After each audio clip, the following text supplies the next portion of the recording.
Hi, எல்லாருக்கும் வணக்கம். நான் டாக்டர் கௌசல்யா, மெரிடியன் ஹாஸ்பிட்டல்லேருந்து ரேடியேஷன் ஆங்காலஜிஸ்ட் பேசுகிறேன். இன்றைக்கி நம்ம என்ன பார்க்க போகிறோம்னா கேன்சர் ப்ரிவென்ஷன் பற்றி பார்க்க போகிறோம். ஆல்கஹால் அண்ட் ஸ்மோக்கிங் அதுவுமே ஒரு இம்பார்ட்டன்ட் காஸ் ஃபார் கேன்சர். ஆல்கஹால்னால நமக்கு liver cancer, gastric cancer, GI cancer related எல்லா கேன்சர்ஸுமே வரதுக்கான காசுன்னு சொல்லியிருக்காங்க. நெக்ஸ்ட்டு ஸ்மோக்கிங் பார்த்தோம்னா அதனால் மெயினாக லங் கேன்சர், அப்புறம் ஈசோஃபேஜியல் கேன்சர், ஓரல் கேவிட்டி கேன்சர்லாம் நிறையா வருது. Smoking alcohol only the person who ட்ரிங்க்ஸை அஃபெக்ட் பண்ணுது. பட் ஸ்மோக்கிங் அப்படி கிடையாது. அதில் 3 டைப்ஸ் இருக்குது. First hand smoking, second hand smoking, third hand smoking சொல்லிட்டு அதை என்னென்னு பார்க்கலாம். ஃபர்ஸ்ட் ஹேண்ட் ஸ்மோக்கிங்னா த பர்சன் ஹூ ஸ்மோக்ஸ், அவங்களுக்கு அதனால் கேன்சர் வருது லாங் டேர்மில்.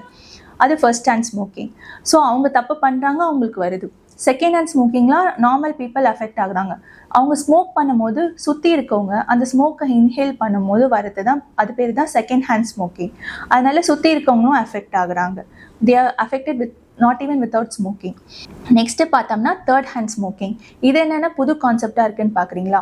அது என்னென்னா, நம்ம ஸ்மோக் பண்ணி முடித்தோடனே ஸ்மோக் பண்ணுற என்வாயன்மெண்ட்டில் அந்த பார்ட்டிகல்ஸ் போய் படிஞ்சிடும். அந்த பார்ட்டிகல்ஸ் நீங்கள் திரும்ப அந்த ரூம்குள்ளே போகும்போது உங்கள் கூட ஸ்கின்ல இல்லை இன்ஹேல் பண்ணுவீங்க, இன்ட்ராக்ட் பண்ணுவீங்க, டச் பண்ணுவீங்க.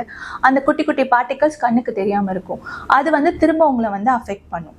அதுதான் தேர்ட் ஹேண்ட் ஸ்மோக்கிங். யூஸ்வலாக சின்ன பசங்க இருக்காங்க, ஒரு ரூமில் ஸ்மோக் பண்ணி முடிச்சிருக்காங்க, நிறையா திங்ஸு, டாய்ஸ் அந்த மாதிரி இருக்குது, அது மேலெலாம் போய் செட்டில் ஆச்சு, அந்த பேபி அதெல்லாம் இது பண்ணுதுன்னா அது தேர்ட் ஹேண்ட் ஸ்மோக்கிங். அது அவங்கள அஃபெக்ட் பண்ணும். ஸோ இது எல்லாத்தையுமே ப்ரிவெண்ட் பண்ணணும்னா ஃபஸ்ட்டு க்ளோஸ்டு ஸ்பேசஸ், வீட்டுக்குள்ளே ஸ்மோக் பண்ணக்கூடாது. ஃபஸ்ட்டு ஸ்மோக் பண்ணுறத அவாய்ட் பண்ணணும்.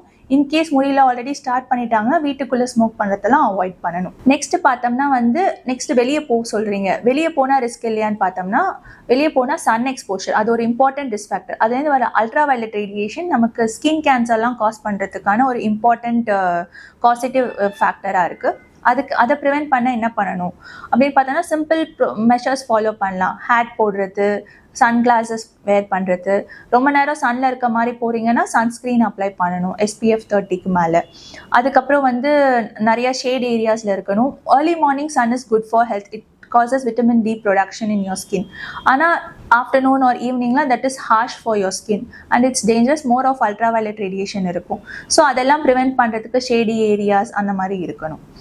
நெக்ஸ்ட்டு பார்த்தோம்னா இன்னொரு இம்பார்ட்டன்ட் இது இப்போ சில கேன்சர் ப்ரிவெண்ட் பண்ண வேக்சின்ஸ் கண்டுபிடிச்சிருக்காங்க. ஸோ பார்த்தோம்னா HPV வேக்சின். அது சர்வைக்கல் கேன்சர் மட்டும் இல்லாமல் ஏனல் கெனால், ஓரோஃபெரிஞ்சல் அந்த கேன்சர்லேருந்து ப்ரிவெண்ட் பண்ணுது. ஸோ அந்த வேக்சின் எடுத்துக்கணும். Next hepatitis B vaccine. இது லிவர் கேன்சர், ஹெப்படைட்டிஸ் Bனால வர லிவர் கேன்சரை ப்ரிவெண்ட் பண்ணுது. ஸோ இந்த 2 வேக்சின் ஆல்ரெடி காசேட்டிவ் ஏஜென்ட் தெரிஞ்சதுனால அவைலபிள். அது முடிஞ்ச அளவுக்கு எடுத்துக்க பார்க்கணும். நான் கேன்சர் ப்ரிவெண்ட் பண்ணுறதுக்கான ஸ்டெப்ஸ்லாம் சொல்லிட்டேன். இப்போ இது நமக்கு ஏதாவது ஒரு சிம்டம் வந்துச்சுன்னா ஏர்லி டிடெக்ஷனுமே நம்ம கேன்சர் பெருசாக வளர்கிறதுக்கு முன்னாடி ஸ்டேஜில் கண்டுபிடிச்சி ட்ரீட் பண்ணுறதுக்கு ஈஸியாக இருக்கும். ஸோ ஏதாவது ஒரு அப்நார்மல் சிம்டம் வந்தாலே உடனே போய் டாக்டர்ஸை நீங்கள் அப்ரோச் பண்ணணும், இவாலுவேட் பண்ணிக்கணும். ஏதாவது ப்ளீடிங், கலர் சேஞ்ச், ஏதாவது எங்கேயாவது லம்ப், மாஸ் அந்த மாதிரி உங்கள் உடம்புல ஏதாவது ஃபீல் ஆச்சு, அப்நார்மல் பவல் ஹேபிட்ஸ், திடீர்னு நிறையா வாமிட்டிங், டயரியா, கான்ஸ்டிபேஷன் அந்த மாதிரிலாம் ஏதாவது சிம்டம் வந்தால் உடனே போய் நீங்கள் செக் பண்ணிக்கணும். ஸோ தட் நீங்கள் கேன்சர் பெரிய ஸ்டேஜுக்கு போகாமல் pre cancer stage or early stage கேன்சரில் நீங்கள் இது பண்ணலாம். ப்ரிவென்ஷன் கூட ஏர்லி டிடெக்ஷனும் சேர்ந்துச்சுன்னா நல்லாவே கேன்சரை க்யூர் பண்ணலாம், வராமல் தடுக்கலாம். நெக்ஸ்ட் பார்த்தோம்னா இவ்வளோ ஆப்ஷன் சொல்லியாச்சு. ஆனால் எல்லாத்தையுமே ஃபாலோ பண்ண முடியுமானா, இப்போ ஸ்டூடெண்ட்ஸ் கிட்ட சொன்னோம்னா அவங்களுக்கு டெசிஷன் எடுக்க தெரியாது. அவங்களுக்கு பேரண்ட்ஸ் ஆர் டீச்சர்ஸ் ஹெல்ப் பண்ணி டெசிஷன் எடுக்க சொல்லி ஈச் அண்ட் எவ்ரி ஸ்டெப் குட்டி குட்டி ஆக்டிவிட்டீஸில் நம்ம இதெல்லாம் ஃபாலோ பண்ணோம்னா லேட்டர் ஆன் கேன்சர் வரதுக்கான ரிஸ்க் ஃபேக்டர்ஸ் எல்லாம் நம்ம ப்ரிவெண்ட் பண்ணலாம். தேங்க்யூ.